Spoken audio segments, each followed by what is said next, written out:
Hello and a very warm welcome to the Grassroots Weekend, the show. Now, apologies tonight for our young commentators, but they will hopefully be back next week. I want to let them get right into their schoolwork because of the Easter break, so it's a catch-up time. And yes, this is why I'm doing the show, but I've got a packed show for you. And it's just come together immensely lately over grassroots football. Our Respect campaign, it seems to have gelled and created a lot of, let's say, TV programmes, actually, the likes of BBC, who have come on board now, and I think it came from the London FA regarding kids. Now, I was approached yesterday, I'll go into the story in detail really. I was approached yesterday from a researcher for BBC Breakfast TV. Lovely, absolutely lovely, sent a text message and sent a text message back that we were going to have a chat. Now, the BBC wanted me to go onto the show regarding, let me just see if the microphones are on here, by the way. Yes, they are.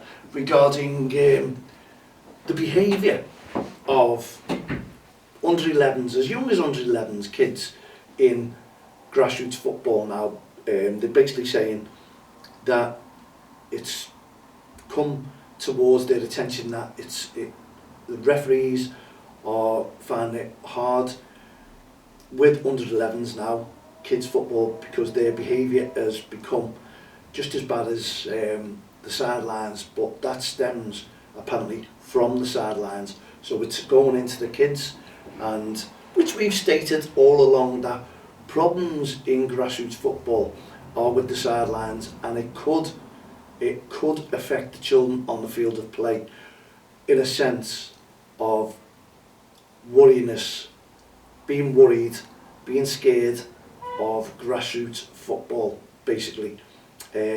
And what I mean by that is when parents are given unwanted behaviour towards the official on the field of play, that affects the children on the field of play.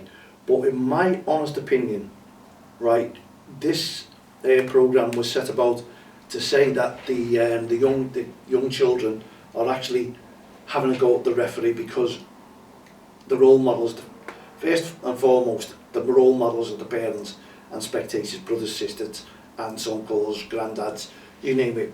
Because of their behaviour, the kids are seeing this, and they are actually now causing concerns for referees and having a go at the referees because, as we've always stated, mums and dads have a go and what have you.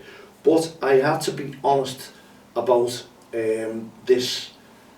And I had to state that in all my years in since 2003, we've done Cross the Line campaign. And don't get me wrong, BBC were brilliant. They've been all over the website, they've been looking at my posts and finding out all about us and, you know, doing the homework basically on the campaign which has been established in 2003. So we're recognised with all football's governing bodies and grassroots football in itself in general, nationally, because we are a national campaign. Now, I put to them that I've not seen kids surrounding referees as young as 11 or maybe younger, and I couldn't go on the show and lie about it basically. I really couldn't, because at the end of the day, that's what I would have been doing. What was the use of me going on and saying, yeah, I've seen it, been there, done it, and I know what you're talking about. These kids are ruthless now. And I couldn't say to them that I've seen it all. And I even when I had the text, contacted a couple of referees and asked their opinion about what they've seen in our area. I'm not saying every area, and how do the under 11s affect them. And they said it's not the under 11s, it's the older age groups basically.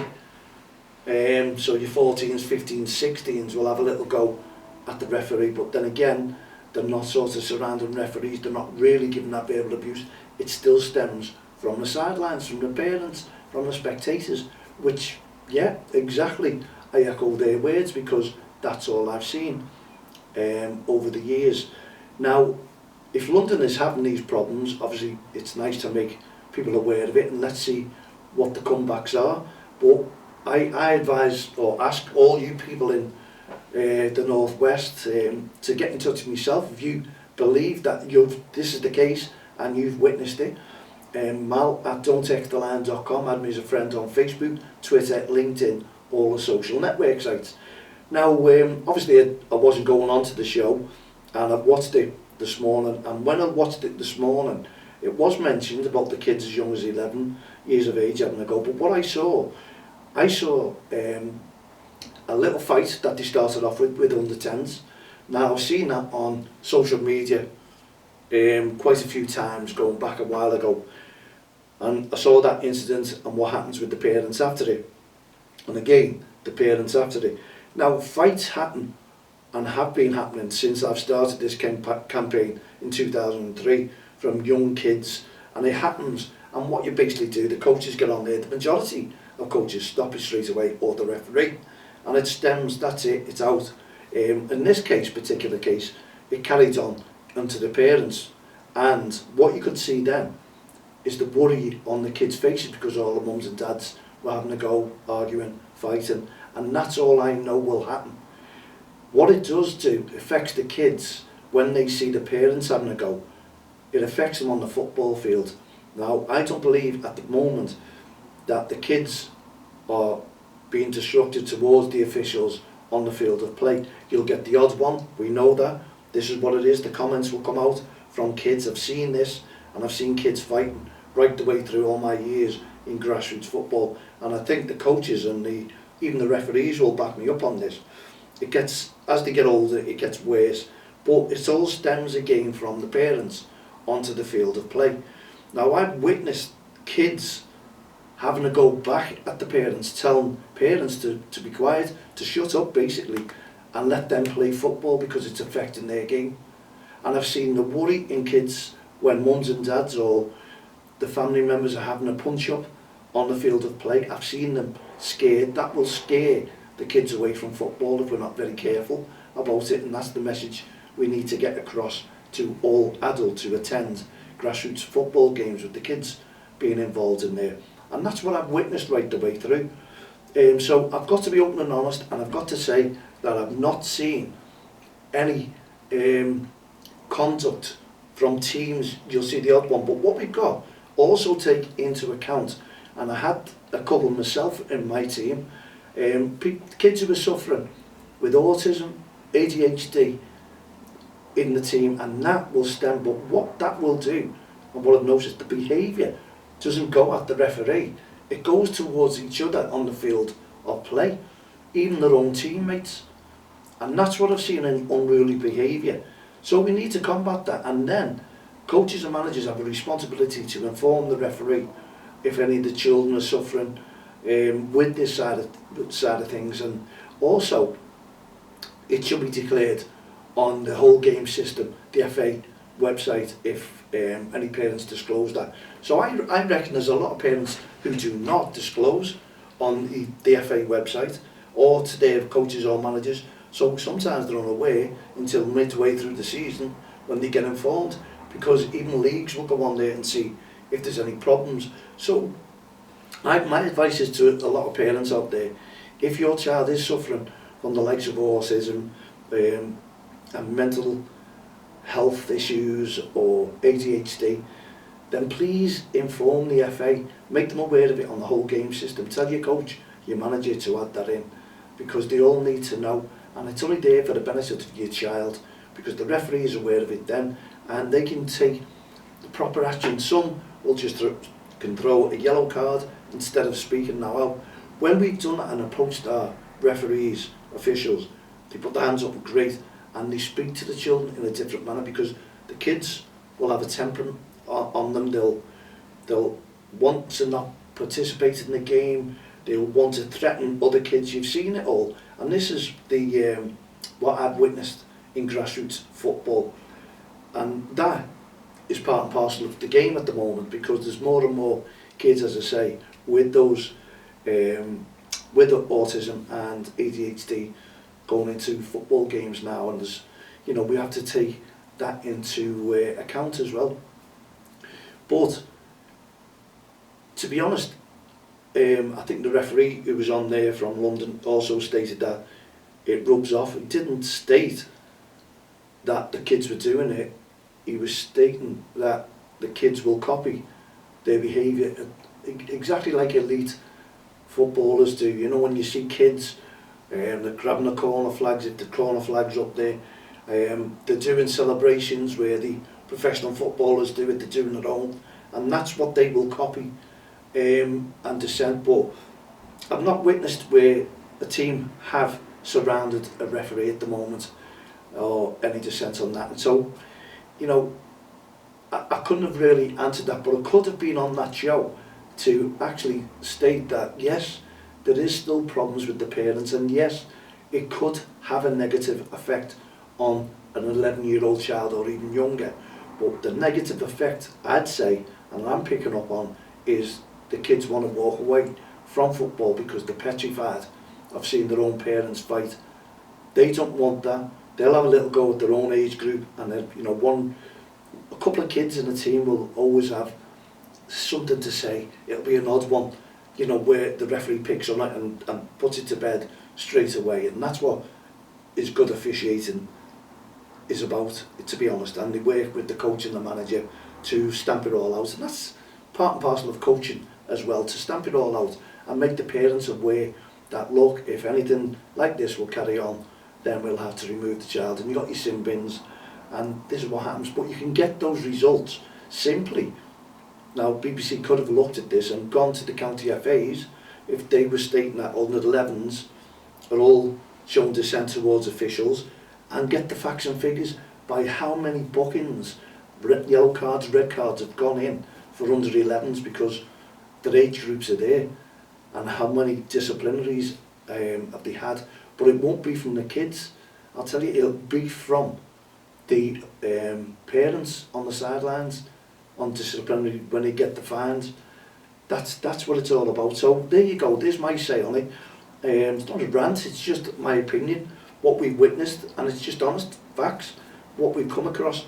And I'd like to know, if you as a manager, coach, or even a referee, if you are telling me that kids are acting like the parents on the sidelines, and not all parents, by the way, or managers or coaches, are they acting in the same way, and a referee suffering more verbal abuse from the kids on the field of play than they have had over the years at a young age? I'd love your feedback on that one. Add me as a friend on Facebook, Twitter, LinkedIn, all the social network sites, and I'll ask the questions out and about at Grassroots Football this weekend as well. Even the parents, the kids, if they want to, and I'll watch closely at the behaviour of the kids. But 9 times out of 10, it's some great football. And also the managers and coaches, we'll ask them what they feel about this situation. Now we'll just have a little check of how long we've got left. So we've got over 6 minutes going. Now here's news for you as well. I was past these details. Now I don't know when the date was, but I think it was earlier on in the season. And if you remember at the start of the season, the England football at the start of the season, they introduced a number of new interventions, basically, to drive positive behaviour across grassroots football, and then these implications were for unacceptable behaviour on grassroots football or in grassroots football. And there were new penalty points accumulations, continued league points deductions, revamps on the sin bins, and if they're all getting monitored, by the way, and new codes of conduct that was introduced from the FA regarding this situation. Now this all might have stemmed from the BBC today in the programme, but hopefully it's all stemmed from our Respect campaign that we done a couple of weeks ago, and people are taking notice because now we're getting contacted by the media regarding all this, and people are realising that we have been established since 2003 and we are making a positive difference within grassroots football. And I just want to work with people across the board who are singing off the same song sheet and make a difference and make it better for our children and referees within grassroots football. So as a result of these interventions, the first action of its kind was taken on tackling poor behaviour. Now there's a team, now I don't know the age group, but I do know the team that's been put in there, so I couldn't tell you on the team, or as I say, the date that this happened, but we're just making people aware that action is being taken. And the decision was reached by an independent regulatory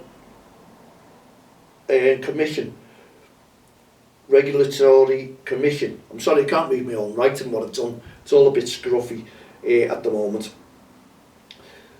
Yeah, so a regulatory commission, this means that a team, a part of Pan Sports FC, and they're based in the Isle of Wight, so if anyone knows them, were basically expelled for the remainder of the season, and they couldn't play any more fixtures, and that was a result of their inappropriate disciplinary record. Now I'll just go through their disciplinary record, which included 2 dissent cautions, 3 club charges, and this included not controlling the spectators or parents on the sidelines, 2 violent conduct dismissals, 3 offensive language dismissals, 2 dismissals for repeated dissent, and 4 misconduct charges for abusive language,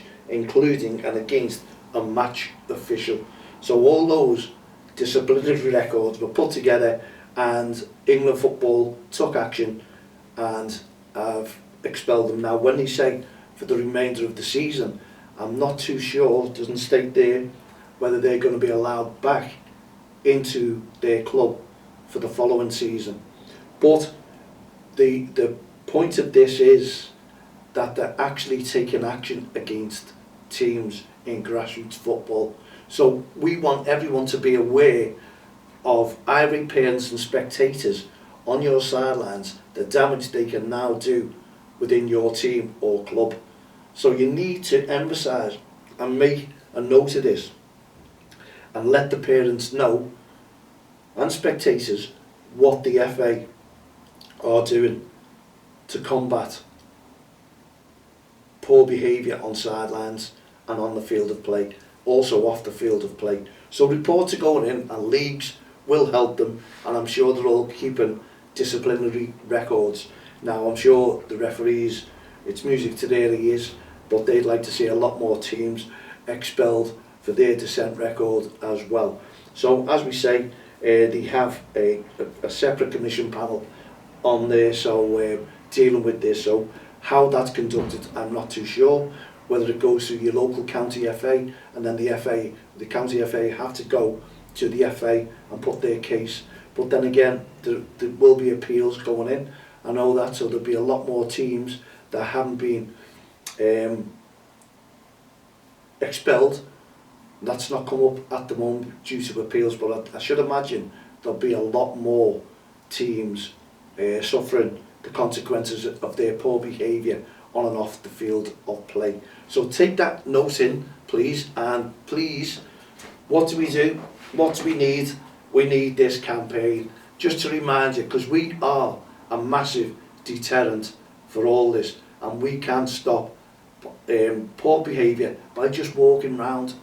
It makes a difference, and that's what we do in grassroots football. So we just want to get that message out to all the teams and warn you that it's not really worth, just stopping that timer, not really worth getting involved and ruining the day's football for your team, for your child, for your club. It really isn't. So can we ask each and every one of you to take into account that kids are only kids, and they want to develop their skills on the field of play, and the young referees and even experienced referees want to do the same, because the young referees, how are we going to keep them to go and develop their levels if we're scaring them off? And as I said, the kids, what I've witnessed, are more scared of the parents fighting. They don't like it, and kids are kids. They don't want to see adults fighting, and when you see a child trying to get up, I think that child was trying to get up to them to stop the mum and dad, because they don't want to see when they're climbing the stands. The film, the footage that they showed on BBC. But again, it's all about the parents and spectators and the damage that they can do to their children on the field of play. But as I say, if you're a referee and you've witnessed all this, I'd love to know. I'd love to know if I'm wrong. But at the moment, the people I'm talking to, yeah, they totally agree with what I'm saying, that kids want to play football, and if there is anything untoward towards the referee, it's the odd child, it's not the whole team. And that's what I'm picking up as well. So managers, coaches, you really do have a massive job here to get involved and talk to your parents. Have your monthly meeting, which we always suggest that you do. Keep them updated on things that are going on, especially this. Remind them, send a letter out if you need be, because I know how hard it is sometimes to get parents to attend a parents meeting without bringing their children, because it becomes terrible then, because the kids are all running around. I've been to millions of them, and the kids all just think it's a play area, and they're all having a laugh and a joke, the parents, so nothing really gets discussed or put into force. So I think you should really stand your ground and let all these teams know that the FA, England Football, are actually taking action now, and your local county FAs are doing that as well. So please remember, and we did mention not so long ago that the local county FA were at one of the leagues that I met, and they were doing checks, DBS checks, safeguarding checks, and seeing if the managers knew who their welfare officer was within the club, and also asking the parents if they knew as well. So checks are going round. They're trying to make a difference within grassroots football. Everyone is, and that's all we want to do, but don't cross the line. Make a difference, make it better for not just the kids out there as well, for the referees and also the adults as well, because there's a lot of good parents out there who just come along and show their passion and support all the kids on the football field. And that's the difference. Managers and coaches have got to, unfortunately, take more of a responsibility to get this message across to their teams, to their spectators, to their children on and off the field of play. So I hope it was a packed one, and I apologise once again for our young commentators not being there, but I'm sure they'll all be there next week, and they'll understand I had to do this show and get it all on record, all about what's going on. We'll be out and about over the weekend, and we'll be discussing what actually happens over the weekend and what we got next week, what we got, the feedback off the managers, coaches and referees as well, because there'll be more to it than meets the eye, no doubt. And we'll just come back and tell you the facts, not the figures. The figures, you'll have to go to your local county FA and get those figures regarding who it's affecting on and off the field of play.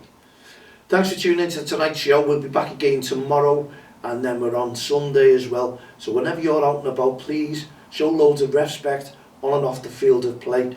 Make sure the passion's there, the applause is there, and the kids are enjoying themselves and got a smile on their faces. And please, if you've got every intention of going to a grassroots game and causing disruption, then the advice to you is please stay away, let the kids play and let the referees officiate, and it'll be better for everyone and you'll feel good by staying away. Honestly, you really will, because you have made a difference to the kids playing football and making it more enjoyable for them on and off the field of play. Thanks for tuning in. We'll see you tomorrow. Have a great evening, have a great day, and enjoy this heat wave that's coming up apparently next week. See you tomorrow. Cheerio for now.